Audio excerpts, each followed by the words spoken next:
Good afternoon, everyone. Thank you for joining us. We have another minute until 1 o'clock, so we'll give everybody a little bit of time to join.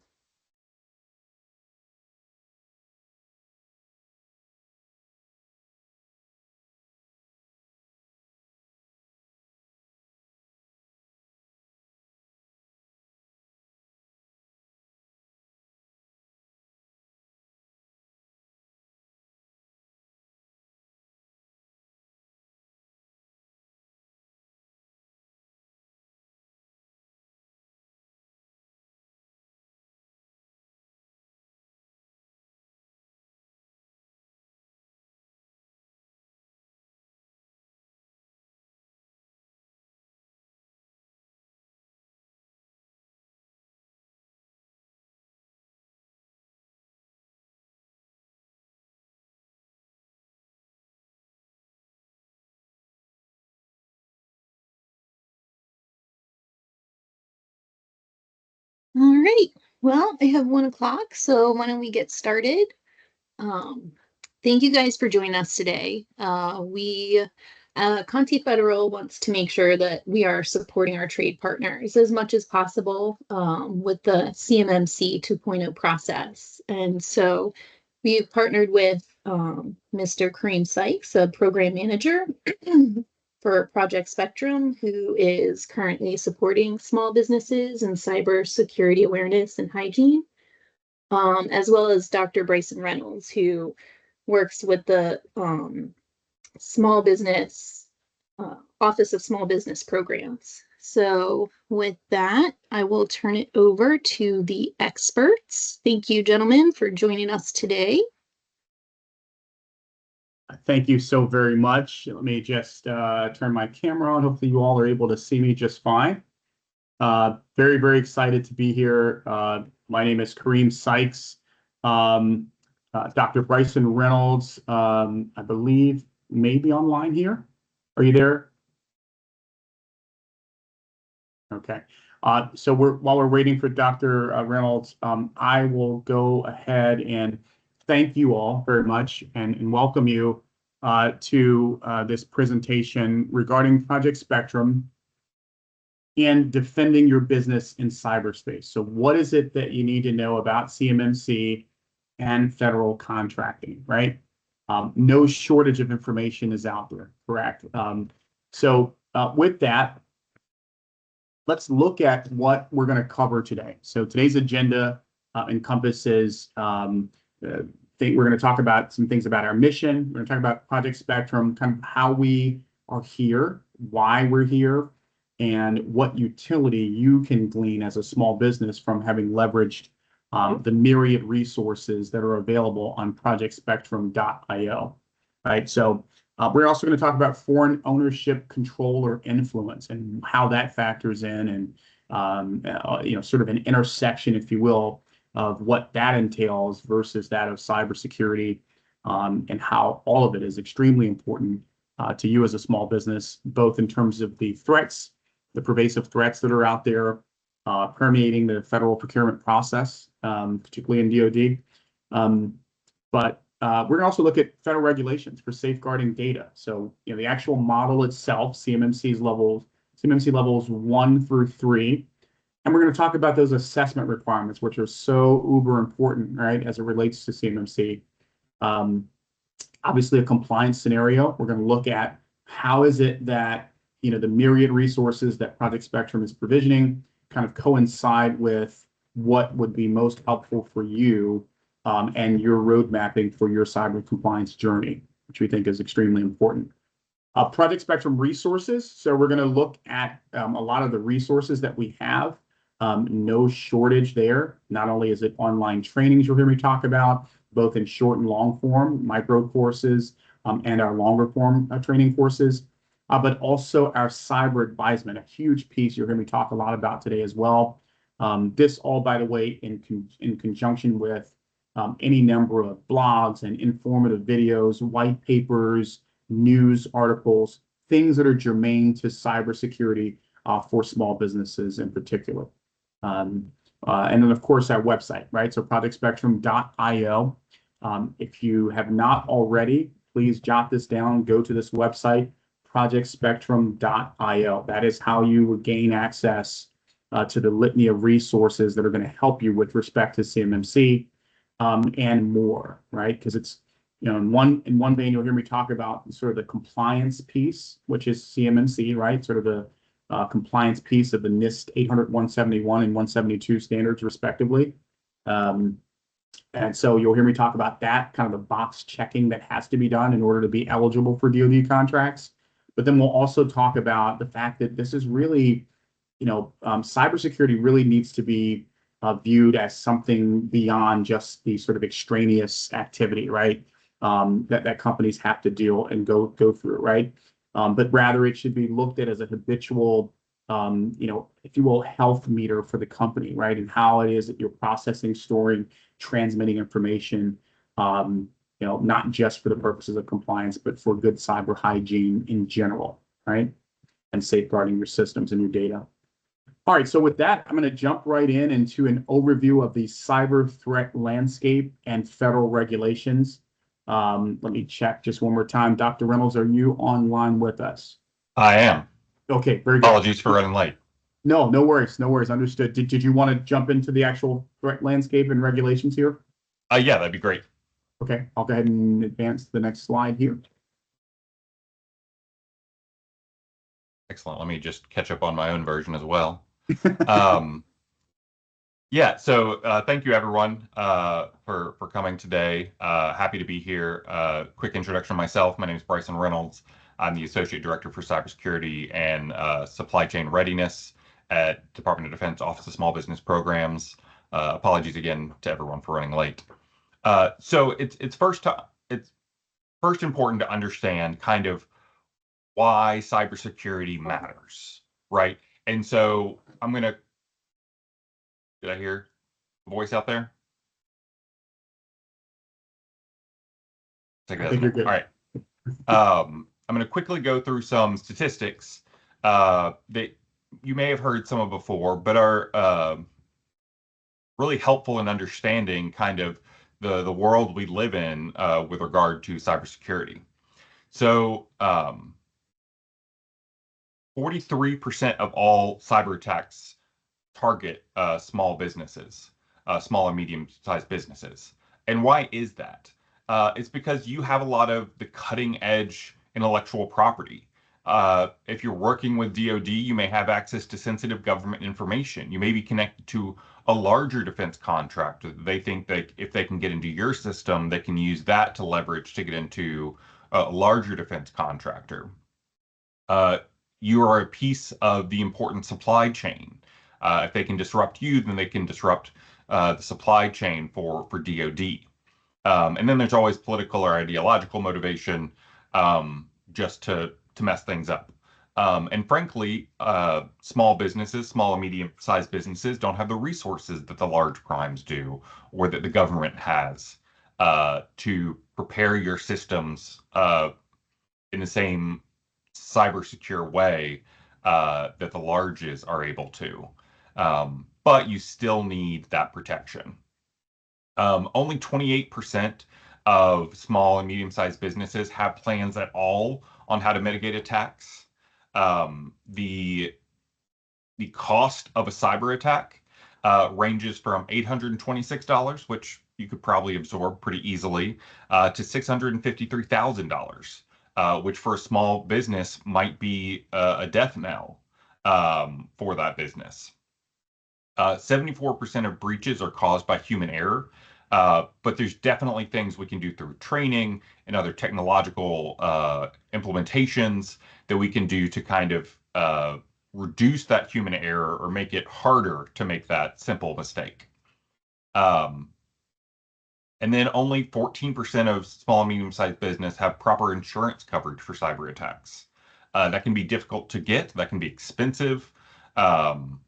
And so in many cases, while it's important to have that insurance, having a cybersecure system, having a protected system is going to be an important aspect in making sure you can get that insurance as well, and it can be affordable for you. We can go on to the next slide. There are more stats I can throw at you, but that's no fun. All right. And I want to get through this relatively quickly, just because there were some excellent questions that were asked before we started today, and I want to make sure we have time to get into those at the end. So to understand CMMC and the requirements related to it, you first must understand federal contract information and controlled unclassified information. These are two categories of information that you'll find in working with the government, if you haven't already, that need to be protected to varying degrees. So first is federal contract information. If you have a contract with the government, you will have federal contract information. So that will require you to be CMMC level 1 compliant. One of the questions I saw earlier was kind of how far low, as far as the subcontractors go, need to be CMMC compliant. And that depends on who has what information. So all of the levels, CMMC levels, have to do with what information you handle and maintain. If you're just federal contract information, then CMMC level 1 is sufficient.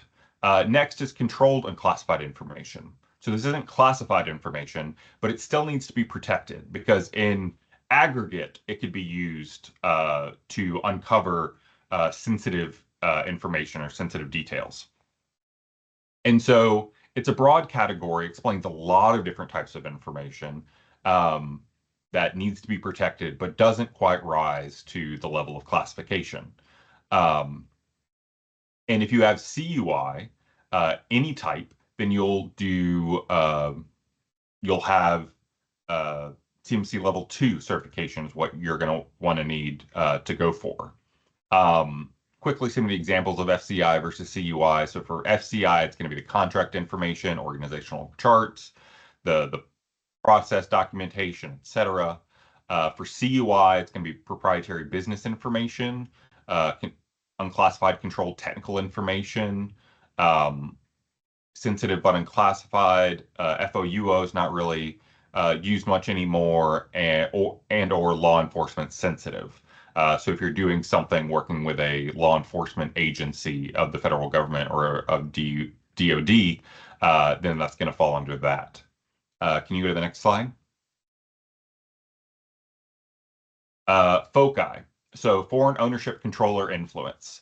I could talk for a whole different hour, probably several, about FOCI, but that is not the central premise of this presentation. So I'll only very quickly run through it. So FOCI is another tactic that our adversaries have been using for a while now to affect, infiltrate, gain access to information, intellectual property, trade secrets, classified information, etc. And it's an increasing concern, or it's increasingly being evaluated within the contracting process or within the awarding process for grants or other contract mechanisms. It came to SBIR's TTR programs officially and fully in 2023. It is supposed to be on contracts greater than $5 million, contracts or subcontracts greater than $5 million soon, very soon, from Section 847 in the 2020 NDAA. And so estimates currently show that about 50% of the espionage within the U.S. manufacturing base is due to some sort of foci. So it's important to be aware of this. Again, I could talk forever about it. I encourage you to learn more. There are some resources available online. You can find a seminar that I've given actually online in a couple places, although I don't have a link right now. You need to be aware of this. You need to be self-assessing your company to make sure that you currently don't have some some foci risks that would be concerning, and kind of stay vigilant about that going forward. But that's all I'll say on that, so I don't get too far. All right, so a little bit more into CMMC. We talked about FCI and CUI. So now let's talk about the different levels of CMMC. So CMMC level 1 is considered foundational for basic safeguarding for businesses. And again, that's if you handle FCI, which is basically going to be anyone with a DoD contract. CMMC level 2 is considered advanced for enhanced data safeguarding for businesses. And that's going to be if you handle CUI, prioritized and non-prioritized. We will get into that here in another slide. The highest level is CMMC level 3. That's considered expert. That's for level that is CUI, like high level CUI or classified. And CMMC level 1, there are 15 requirements that you have to align to. Level 2 is 110 requirements. Level 3 is an additional 24 onto that 110. But we'll delve a little deeper in these next slides, I believe. Next, please. Right. Sorry, trying to catch up on my end. Yeah, so for CMMC level 1, you're going to be able to do annual, or you're going to be required to do annual self-assessments. You're going to be able to do self-assessments. That means that you will attest to and do the process yourself and be able to submit that. You won't need a third party to come in and assess your system. You need all of the findings to result in met or not applicable. POAMs are not permitted at level 1. So a POAM is basically it's a plan of action milestone. So basically, if you're not yet at compliant with a particular thing, here is your roadmap to get to compliance for that factor. But for CMMC level 1, those are not allowed. So you need to be fully compliant, or that particular requirement needs to be not applicable. So that would be one of the 15 things you need to implement. You supply your self-assessment to SPRS, Supplier Performance Risk System. When conducting self-assessments, CMMC certification is not required or issued at this level. So there's no official certification. You are just annually assessing or self-attesting that you are compliant with these requirements. And Project Spectrum is a great resource to conduct these assessments and produce scores and help you understand where your gaps are and what you can do to progress down that path. And CMMC level 1 takes usually a couple to a few months, let's say 2 to 6 months ish, to get CMMC level compliant for most small businesses. All right, next. So CMMC level 2 is kind of split into 2 separate subcategories. There's the self-attestation version, which again is going to be very similar to CMMC level 1.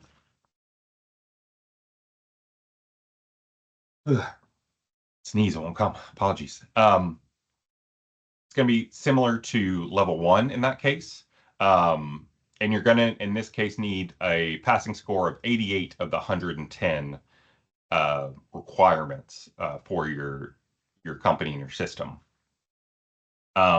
Project Spectrum, again, can offer great financial savings because of the free assessment tools, training, and cyber advisory services. Again, at this level, CMMC certification is not required or issued. And again, you upload your scores into the Supplier Performance Risk System, or SPRS.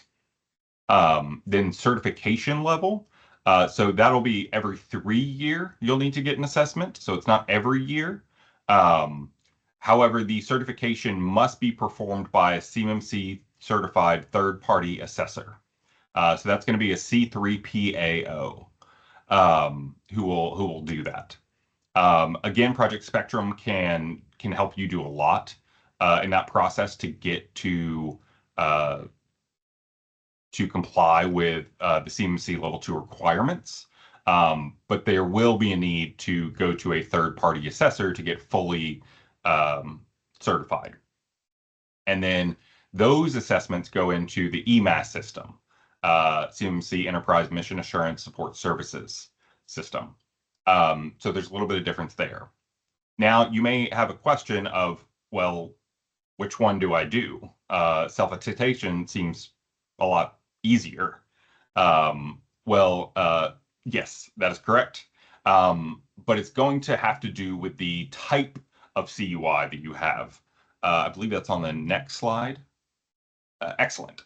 So to go to that higher level or need the third-party certification, you're going to be a business that handles defense CUI. So it's going to be CUI data that falls into one of the category types below, labeled defense. You can find the full list at archives.gov/CUI/registry/category list. That'll list all the different categories of CUI. But for the needing the third-party assessor, it's if you have any of this information. Controlled technical information. So if you're doing any sort of technology development, hardware, or building a widget that's going to work on the next F-16, you're going to very, very likely have CTI. DoD critical infrastructure security information. So if you in your business need plans of military bases to do your job, then that's likely going to fall into that category. Naval nuclear propulsion information, unclassified controlled nuclear information for defense, and privileged safety information.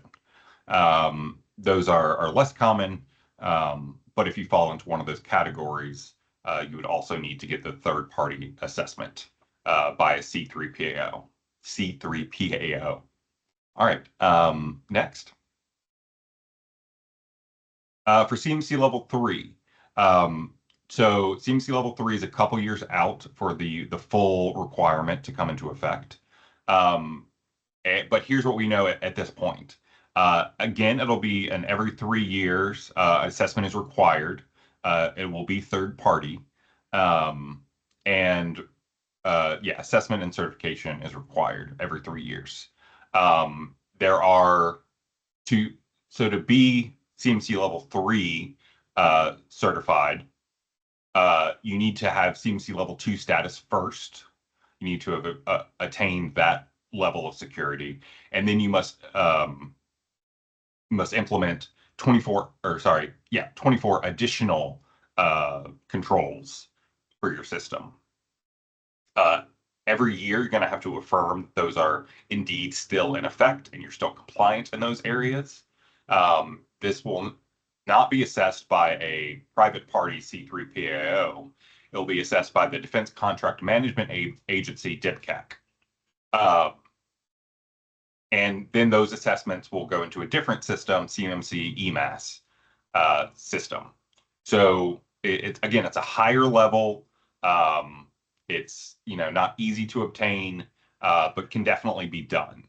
I'll also add something I forgot on CMMC Level 2. CMMC Level 2 takes, between 6 to 18 months, most likely in the 12-month range, to get your systems up to compliance. And then on top of that will be the assessment by the C3 PAO, which will require, at this point, it's looking like at least a few months additionally to be fully assessed by that C3 PAO successfully. And then level 3 would be even more time beyond that. So that's one of the reasons we're talking to you now is these requirements are very, very quickly approaching. CMC level 1 will be start to be required sometime later this year. It could be a couple of months from now. It could be later in the year. I don't think it'll be much beyond that. I don't think it'll be next year. And then CMC level 2 comes a year after that. And I believe CMMC 3 comes a year after that, I believe. Although Kareem can correct me on that if I'm incorrect. Next.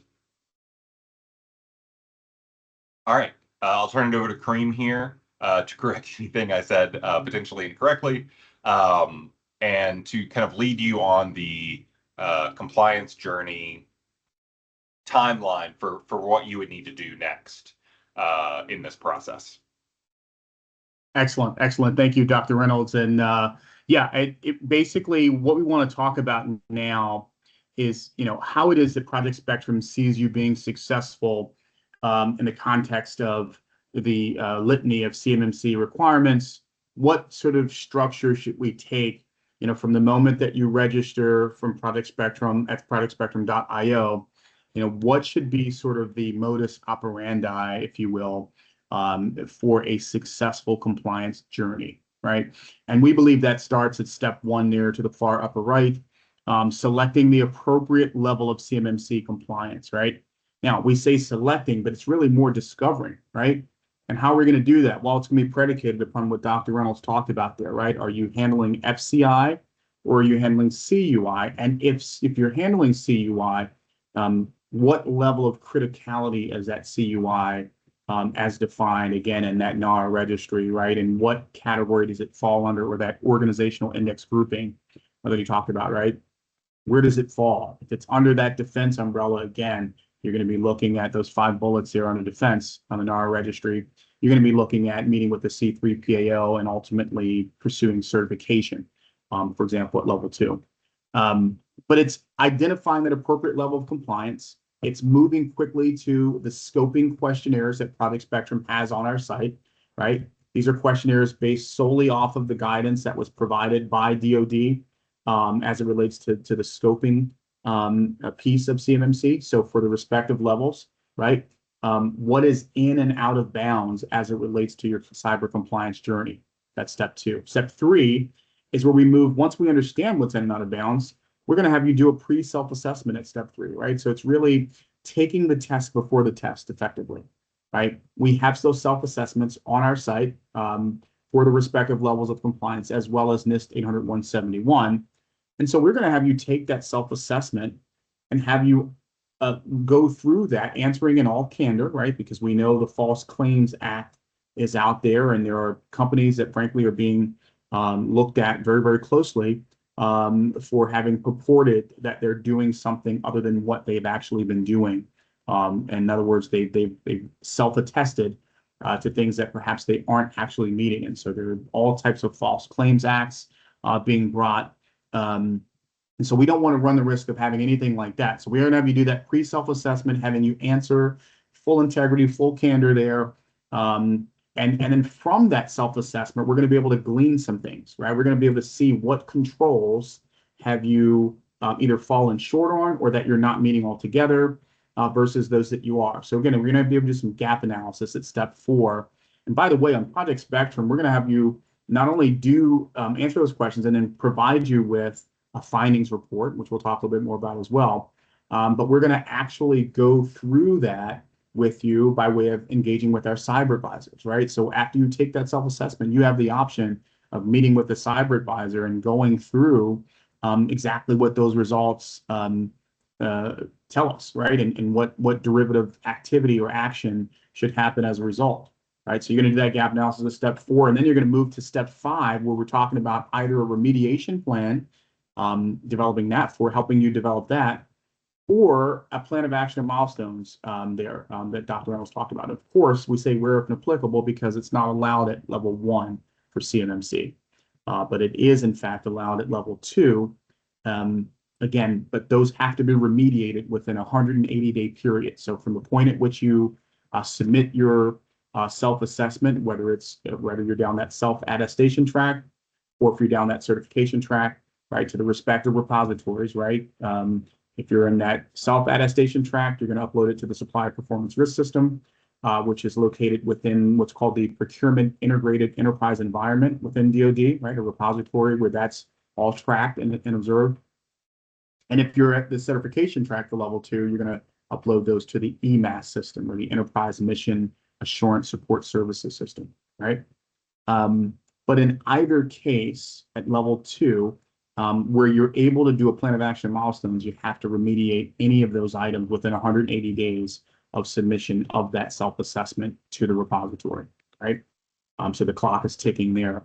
All the more reason, though, why you'd want to leverage Project Spectrum, the training that we provide on plan of actions and milestones. There's an actual full-length training course there.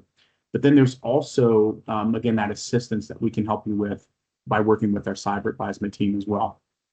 But it's at step 6, after we do that remediation plan or plan of action or milestones, whichever is applicable, we're going to look at advising you, or you can reach out to our cyber advisors to talk about what are the things that we're going to have to be doing in order to implement those security controls. In other words, we've seen the gaps at step 4.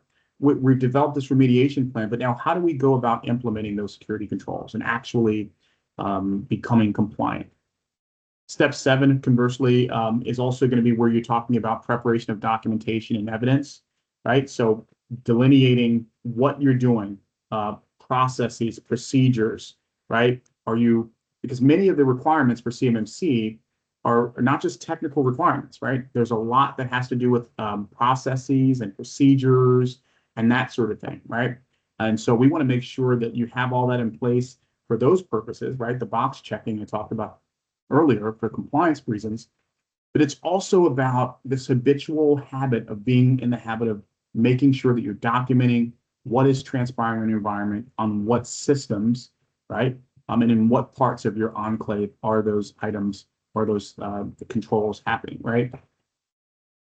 It's important for those reasons, and if for no other reason, certainly for audit purposes, right? The documentation is uber important in terms of auditing. And you can imagine a situation where as CMMC progresses, there is absolutely the likelihood that there will be audits that will be occurring to make sure that folks are actually doing what it is that they're purporting to do, right? We think about step 8, that sort of culmination of all of those predecessor steps, having taken that subsequent self-assessment, sort of the final self-assessment, if you will.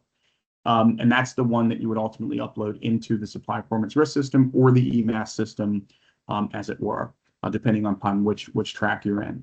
But again, that's how we see you being successful with Project Spectrum. And so when we think about step 1 there, again, a little bit more there on FCI and CUI data, again, being very clear about that, right? Understanding, by way of that DoD CUI registry that you'll see at the just right about here, right? Being very clear about CUI data as compared to FCI data. We can help you with that, certainly, but that's going to give us that sort of, that's going to be the predicate to what level of compliance we're going to be looking at there.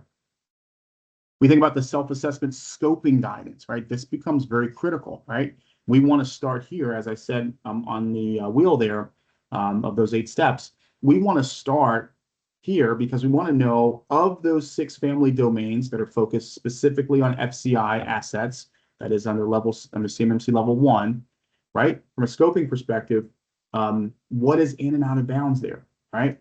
From a scoping perspective for level 2, obviously covering 14 family domains, so a lot more involved. Remember those 110 controls, handling CUI assets, right?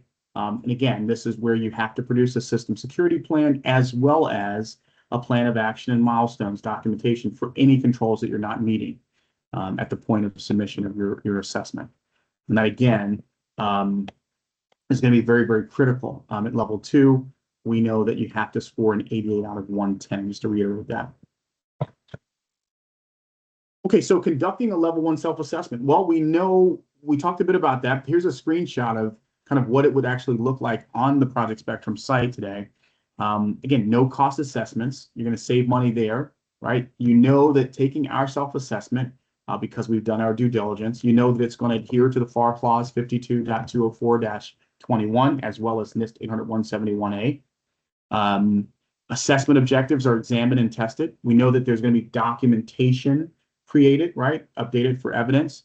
And again, remember at level 1, we're talking about that the results, all the findings have to result in a met or non-applicable status. And so therefore there is no score at level 1, as we said.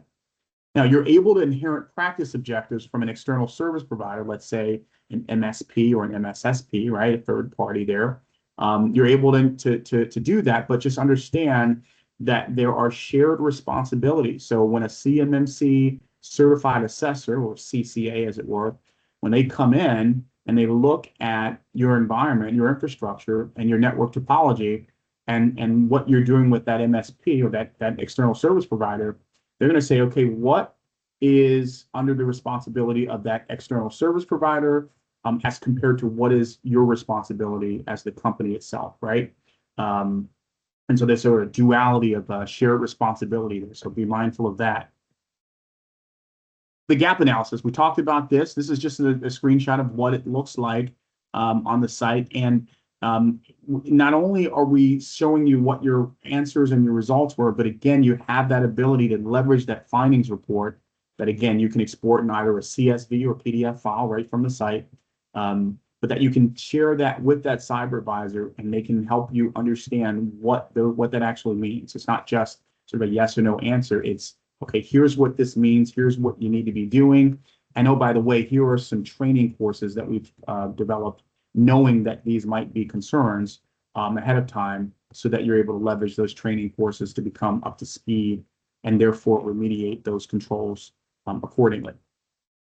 So we talked about the micro lessons. Again, those are CMMC course specific training courses that are going to help you in no uncertain terms identify and address, right, specific controls. Let's say your physical security control, or it is, let's say, authorized access control. Well, we have micro courses that speak specifically to those that can help you tremendously in very, very short order. Remediation plans, again, it's identifying and prioritizing gaps, right? Think of deficiencies, vulnerabilities within an organization.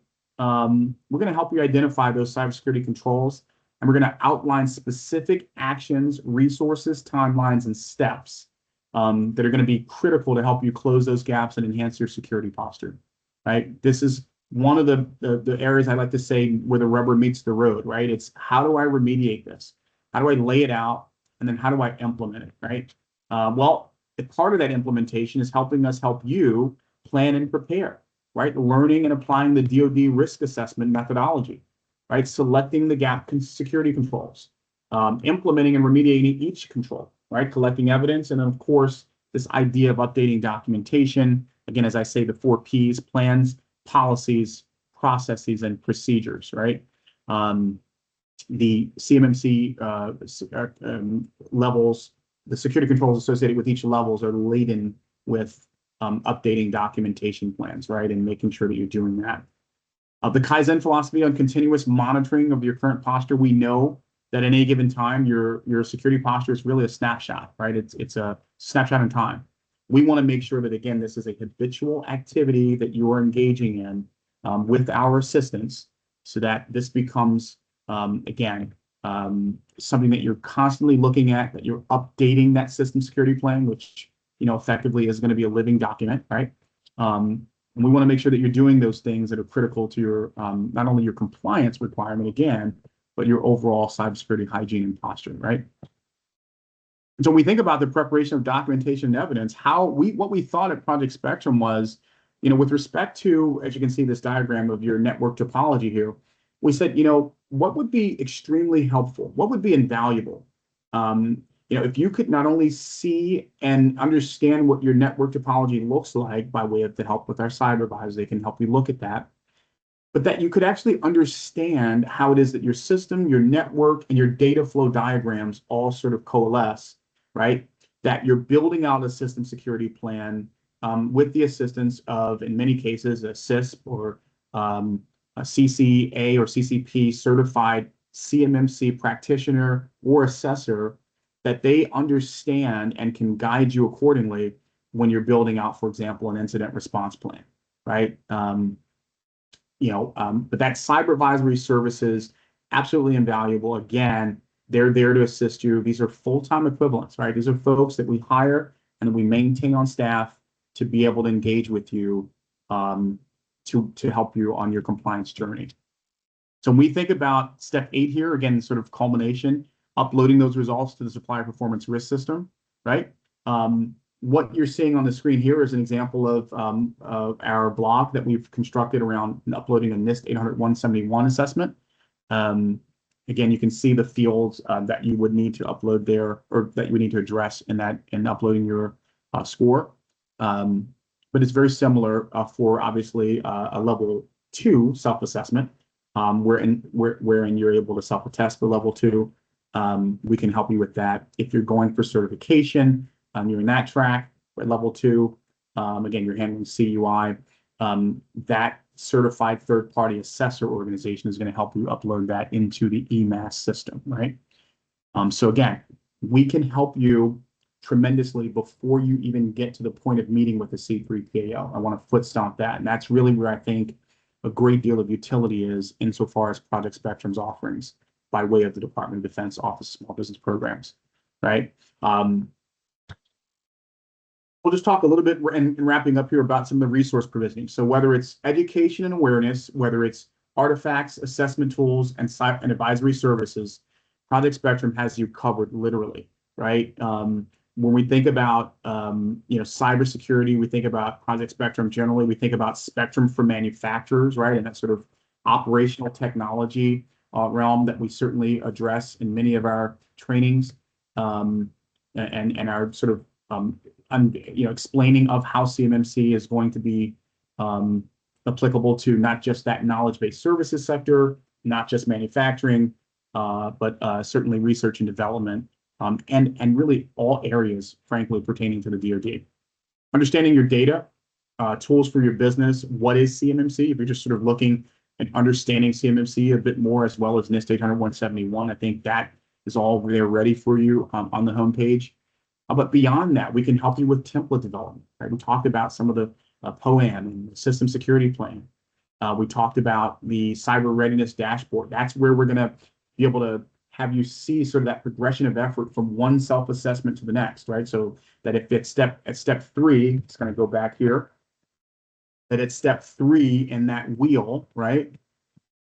If in fact you did that pre-self-assessment there, right?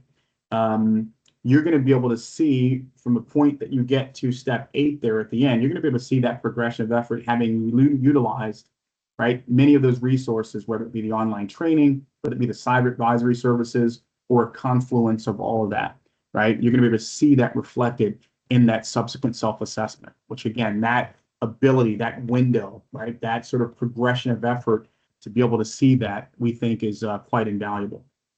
And so education information services, whether it's cybersecurity training and education, we're doing this all around the country strategically with small business partners, whether it be small business development centers, small business liaison officers that work with our Apex accelerators very closely, whether we're talking to the Manufacturing Extension Partnership, which is a NIST initiative there, NIST being the National Institutes of Standards and Technology, right? The MEP program, the Manufacturing Extension Partnership, kind of a public-private partnership there.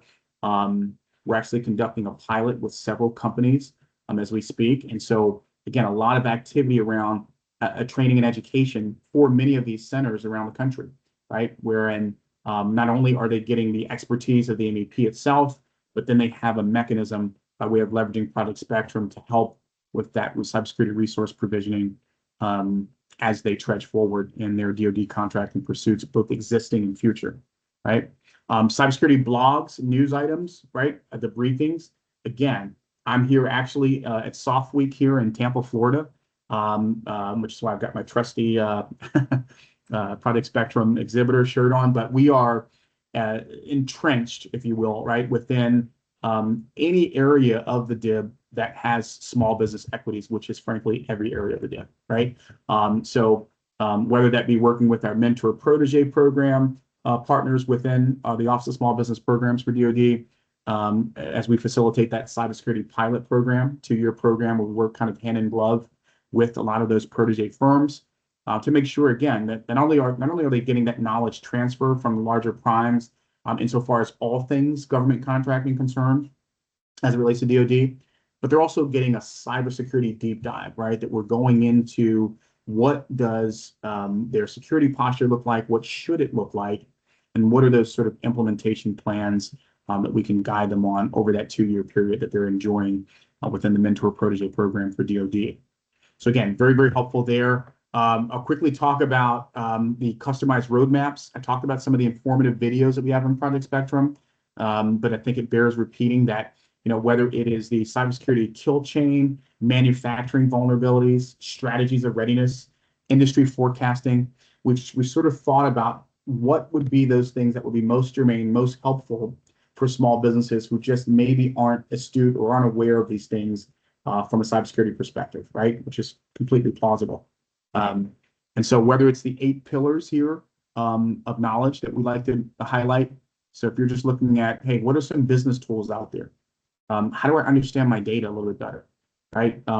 I've heard about NIST 800-171, but I need to know a little bit more about that. Well, you could click on one of these tabs and do a bit of a deeper dive on those at a sort of easy interface there.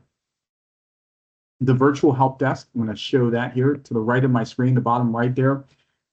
You're going to see where if you click that yellow circle there with the question mark in it, that's how you can get in touch with our cyber advisors in short order. Very, very quick turnaround. We're going to look for a summary of what your inquiry is and a little bit more detail if you can provide that, and then certainly your contact email, and we'll have one of our cyber advisors circle back with you to address your concerns. So what are the benefits you get with Project Spectrum? Well, we know there's full scope training courses on the right-hand side, first bullet. We know there's controlled and classified information for contractors, plans of action and milestones, right? CMMC level 1, system security plan fundamentals, just to name a few. But we also have those micro courses, again, CMMC course specific control, right? Very, very handy as you use that gap analysis and you identify specific areas that you need assistance with, right? This is going to be very, very helpful. The do-it-yourself tools enabling companies to conduct those self-assessments against both NIST and CMMC standards. It's going to be absolutely invaluable there, right? And then, of course, those strategic partnerships I talked about there with Mentor Protege and several others, SBA to name a few. We're also touching with a lot of the large primes, believe it or not, right? So you say, well, the large primes, they already have considerable resources at their disposal to be able to protect themselves and insulate themselves. Well, while that's true, they have a whole litany of sub-tier contractors, right, who would love to engage and learn about the resources that are available at no cost, right, as we trudge forward in their contracting pursuits as a sub-tier contractor. So again, we work with a lot of the large primes. Again, we're sponsored and endorsed by the DoD, right? This is the Office of Small Business Programs has put us in position here to be able to help you all be successful, right, in your compliance journey, not just at the beginning, not just in the middle, but seeing you all the way through to compliance, right? That is our goal. So how can you connect with us? Well, projectspectrum.io is the portal. We would ask that everyone please go to projectspectrum.io right away. That's my call to action there. Register. It takes about 2 to 3 minutes, right, of your time to get in our portal. And once you have access, once you've created that username and password, you now have access to all those resources that I've been discussing today. So you can reach us at support@projectspectrum.io. Again, training webinars. I think Dr. Reynolds talked a bit about this in terms of what the foci piece of the OSBP training webinar series. I also conduct one regarding Project Spectrum. I think we're moving to a quarterly cadence there. I believe the next one's coming up in June. So if you're not already registered or rather connected on LinkedIn with the Department of Defense Office of Small Business Programs, I'd ask you to go there as well, because there's a lot of helpful information that's pumped out by Suzanne Zern, my colleague, who's excellent, frankly, at getting a lot of communications and happenings that are happening across the defense industrial base, specifically with respect to OSBP and some of the great initiatives that we are promoting as part of our mission to help small businesses thrive and excel. So again, those training webinars are there for OSBP as part of that webinar series. Project Spectrum is doing also some additional training webinars on our forum. So if you're registered with us, you're going to get blast emails about that. You're going to get updates. You're going to be in the know as to when those things are coming up and when those events are happening and how you can benefit from them. So that's another way.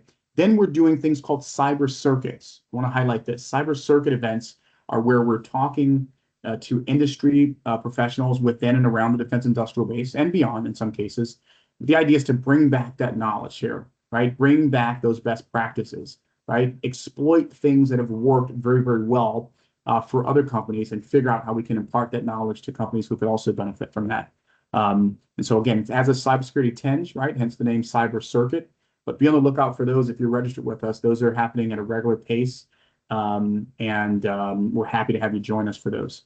Social media, we're out there on YouTube. We have a YouTube page as well as LinkedIn for Project Spectrum. So please, if you've not already subscribed, do so and join us as well on LinkedIn. Connect with us there. I'm happy to have you in our portal. And again, taking advantage of these huge, immensely beneficial benefits from a cybersecurity perspective. So again, projectspectrum.io. Give me a thumbs up in the chat if you have registered with projectspectrum.io already. All right, well, if you have not, please, please, please register there. You will not be disappointed. And again, once you're registered, you have access to those cyber advisors, which are invaluable. By the way, this is what would come otherwise if you were to go out to industry and say, hey, I want to talk with a cyber advisor, who's CIS certified, who understands CMMC, who knows compliance, right? This would be at a cost of many thousands of dollars, right? So please take advantage of these resources that the Department of Defense Office of Small Business Programs has made available to you. With that, I think we can move to some very, very good questions that I think were surfaced. I'm just going to pull up my other screen here. And we had a bunch of really, really great questions here. And do we want to just go ahead and start with those, Heather? Kind of go with what we have already received there in email? Yes, that'd be great. We also had a couple come in through the chat today, and we have one hand raised as well. So if you want to start with the ones that you already have, then we'll move on to the live questions. That sounds great. Yeah, and hopefully we're able to answer many of these. I think these are questions that are probably on many folks' minds as we move forward with regard to CMMC. So first question is, when will they make a decision on being compliant? So I'm assuming that's referencing, when is this going to actually be final, right? It has to do with the time. I think there's another question to that end, right, as well. Dr. Reynolds, do you want me to dive in on that? Yeah, go ahead. Okay, roger that. So Title 32 of the Code of Federal Regulations was finalized there, right, and put forth as of 16 December 2024, if you recall, right? That basically called for the establishment, the sort of official establishment of CMMC as a program. Prior to that, we had been kind of in the sort of hurry up and wait for several years, right? There's a whole litany of processes that have to happen, including a congressional review period from the point at which they introduce a proposed rule, right? And then there has to be a 60-day public comment period, right? So there's all these things procedurally that have to happen as it relates to CMMC, and whenever there's any sort of comprehensive program like this being instantiated, there's a litany of things that have to happen in the back end, right, in terms of the annals of DoD, particularly DoD CIO. And so with that, 32 CFR was established 16 December 2024. That established CMMC as official. Well, now we are waiting on the sort of final piece, which is Title 48 of the Code of Federal Regulations to be finalized. We know that that proposed rule came out, and now we're waiting on the finalization of that, which we're expecting, by the way, this summer, right? We don't know exactly when that's going to happen. Could be later. But we believe all of my talks with our tentacles, and that's one of the other benefits of Project Spectrum, is we have those tentacles within and that close relationship with DoD CIO as well as acquisition and sustainment writ large. And so we kind of understand that we're expecting that to happen this summer. as Dr. Reynolds pointed out, rightfully so, once that 48 CFR hits, that sort of starts the clock on that 4-phase, 3-year rollout that Dr. Reynolds alluded to there earlier, right? So that's when everything starts, when Title 48 of CFR is finalized, as was 32 CFR Part 170 was finalized there on December 16th of 24. So that hopefully answers that question. The next question was, what are the business systems or business systems software and hardware requirements? So for CMMC, what's important to note here is that it really has to do with how are you processing, first and foremost, are you processing, storing, or transmitting FCI or CUI, right? So that's going to look at all of the systems and software and hardware, for that matter, across which in your infrastructure that you're either processing, storing, or transmitting FCI or CUI. The short answer is, if you're processing, storing, or transmitting CUI or FCI, as it were, right, that those systems will have to meet CMMC certification, right? They have to be CMMC compliant, in other words, right? Or you have to be able to self-attest. And again, those are based on that sort of bifurcation we talked about earlier, right? So hopefully that answers that question. Understanding the requirements and practical applications. So that's one of the things that Project Spectrum is intently focused on, right? So we're going to help you understand those requirements. We're going to lay them out for you in no uncertain terms within the self-assessment itself, right? That's where those questions derive from, right? But beyond that, we're going to help you synthesize the results from that. So not only are you not meeting physical security, but we have a micro course that's going to tell you exactly what you need to be doing in order to meet that compliance requirement, right? Specifically, right? So again, no uncertain sort of crosswalk between what the requirements are and what Project Spectrum is doing to provision to make sure that you're aware of what needs to transpire in order for you to be compliant there. All right, number 4, what is the latest final law and requirements timing? I think we just covered that question. Again, 48 CFRs, right? Once that's final, right? That'll be published in the Federal Register, and that'll be official. And then the clock starts from there, right? Based on that, what Dr. Reynolds laid out there in terms of that 4-phase, 3-year rollout that DoD has planned. And so we think about question 5 here, or excuse me, question 6 rather. How can we work on requirements, and what is the staffing vendor onboarding process? Now, I'm not sure about that latter piece, the staffing vendor onboarding process, but if what that refers to is subcontractors, the sort of prime subcontractor relationship there, you can work on those requirements both at your own pace on projectspectrum.io, or you can work in tandem. Like if you have questions, you can bounce those questions right off of our cyber advisement team, right? So that there's a great deal of resource provisioning that's been made available on our website. And again, all you have to do is register and you have access to it. But so there's a great deal of information there, right? A compendium of resources there. But we take it a step further, right? If you have questions, and invariably you will, right? At least if experience has taught us anything, is that there will be questions. And when there are, we're at the ready to be able to help you with those. Our cyber advisors are there at the ready. But again, if it's relating the latter parts, what is the staffing vendor onboarding process? So I'm not sure I'm not sure exactly what that means, but I can tell you that from a subcontractor perspective, the flow down clauses that are built into the DFARS, right, are such that if a prime contractor has to meet a certain level of a CMMC, then those sub-tier contractors also have to meet that level of compliance as well, right? So I want to be crystal clear about that. And that's irrespective. I know some companies have said, well, Kareem, I'm just a 3rd-tier supplier. You know, I make a widget that goes into this thing that ultimately goes into another thing that ultimately goes into the F-35. Well, the reality is that there could and likely will at some point be the processing, storing, or transmission of, in that case, CUI. That would be something that would fall under CUI. There would likely be the cause for that. And so what DoD has said is, if the prime contractor by way of associated requirements for that particular procurement opportunity has to meet a certain level of CMMC compliance. So too do those sub-tier suppliers, regardless of how far down in the sub-tier contracting supply chain they are. So hopefully that makes sense. Question 7, requirements of CMMC in regard to controlled and classified information, safe storage and transfer. So I assume it's asking what are the requirements of CMMC in regard to CUI. Again, that's going to be all within levels 2 and 3. And what I would say to be able to get you an accurate sort of definitive answer on that, I would have you reach out to support@projectspectrum.io. They're on your screen now.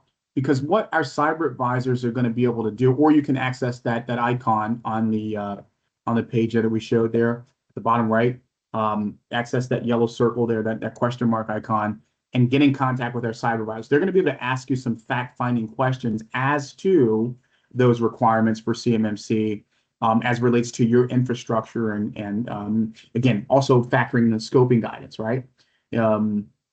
It's from a lot of a confluence of all of that cyber advisor is going to be able to say to you, hey, perhaps you should be segmenting, right, separating your enclave so that you're only processing, storing, or transmitting CUI or FCI, as it were, on these, sort of few, that the processing, storing, or transmitting of CUI is relegated to these systems in this sort of enclave that's segmented, as opposed to having to have it all over the place in your environment and therefore having to certify your entire environment. So again, from a cost perspective, cost effective there, if you can segment the enclave.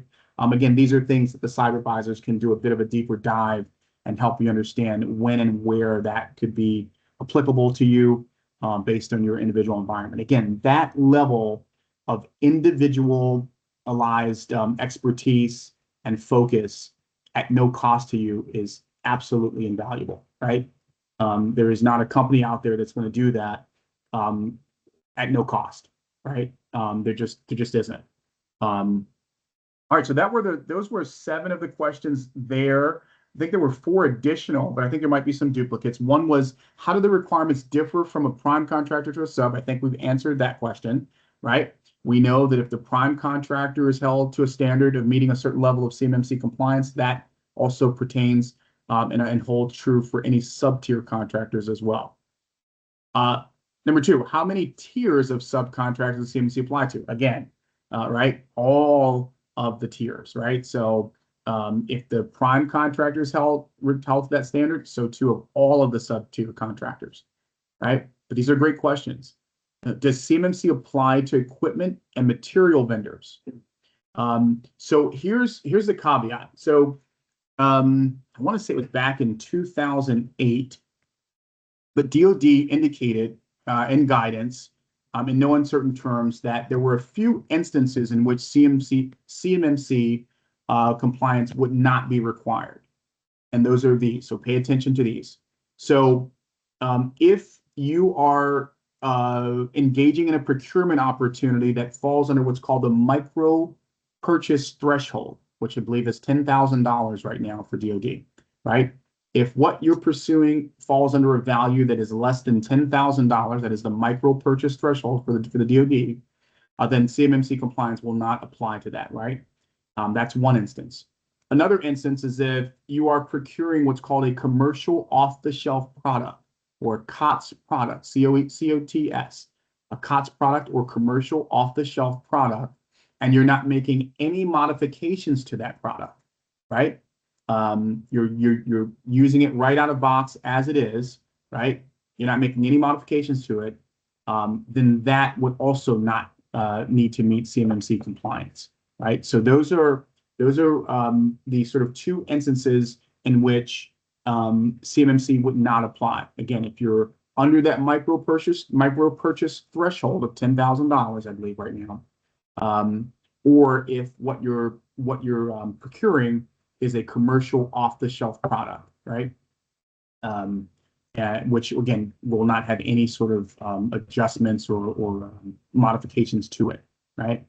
I say that because many COTS products or many commercial off-the-shelf products are often modified in some way, shape, or form for it to do things that are germane or pertinent to a company's end objectives, right? But if you're not making any modifications to it, you're purchasing it right off the shelf, that would not apply, or CMMC compliance would not apply to that, right? Barring that, you are going to have to meet CMMC compliance in order to do business with the Department of Defense, right? One thing I'll point out here, because I think it's important, waivers, right? So CMMC waivers, you may have heard about those. They are going to be far and few and in between, right? And what we know from the guidance is that this, by the way, was identified in a DoD memo that was issued back on 17 January to senior Pentagon leadership, in which, in no uncertain terms, by the way, this was signed by the then acting CIO for DoD, Ms. Leslie Beavers, as well as Dr. LaPlante, and so for DoD. And one of the things that this talked about, right, was this idea of waivers, right? Yes, waivers are a thing. If you've been following the guidance, that is a thing, but it is going to be so rare that happens. And by the way, if there is a waiver on for CMMC, it's going to be across a class of procurements, right? So it's not going to be for any individual procurement, right? That's not what that waiver process is for. It is for when, for example, let's say a program director says, okay, this class of procurements for this very unique reason, right, whatever that may be, should not be held to the standards for compliance for CMMC. Well, that's going to be a decision that's made by acquisition officers and folks well before it becomes a solicitation that you as a small business would see to pursue, right? So it's a class of contracts, very, very unique and very rare circumstances that waiver process exists. But so again, don't count on waivers, as I think the takeaway from this discussion. The next question here was, does CMMC apply to equipment and material vendors? I think we covered that one. It applies to anyone who's processing, storing, or transmitting CUI, whether it be an equipment vendor or material vendor. And the last question was, what will be the mechanism for auditing CMMC from the contractor side, right? From the government side, okay? The mechanism for auditing CMMC is going to be either self-attestation or either CMMC certification, right? So that's going to be what's going to be the litmus test. So if you're able to self-attest, that will hold for that will be the auditing process. When you upload that score into either the supplier performance risk system or when you upload it into the EMAS system, there are mechanisms in place where that's not just a repository, but there are folks that are going to be checking those repositories to ensure that in fact what you're purporting is exactly what you're actually doing. And again, there'll be an audit process for that as well. But as it relates to, and that's from the government side, I guess you would say. From the contractor side, you're expected to answer those self-assessments if you're able to self-attest, certainly with full candor, right? And so forth.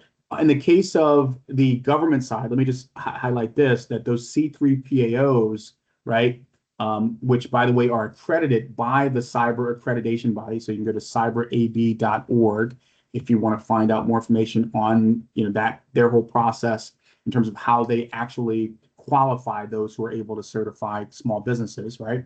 Because they are the authority there.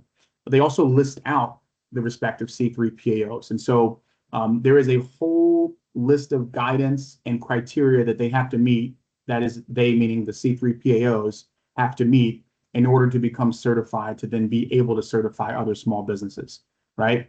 And so with that, there's a great deal of obviously auditing training that they get, right? And there's right and left delimiters. For example, a C3 PAO cannot assess you, right? Or so a CMMC assessor can't assess you right, as a small business, and then very well turn around and help you remediate the things for which they've assessed, right, for ethical reasons and more, right? So again, those things are really covered by the CAICO, which within the Cyber AB, CAICO. But you can that's that training arm. They govern how the training and the assessments are done for the Cyber AB. So more information there, cyberab.org.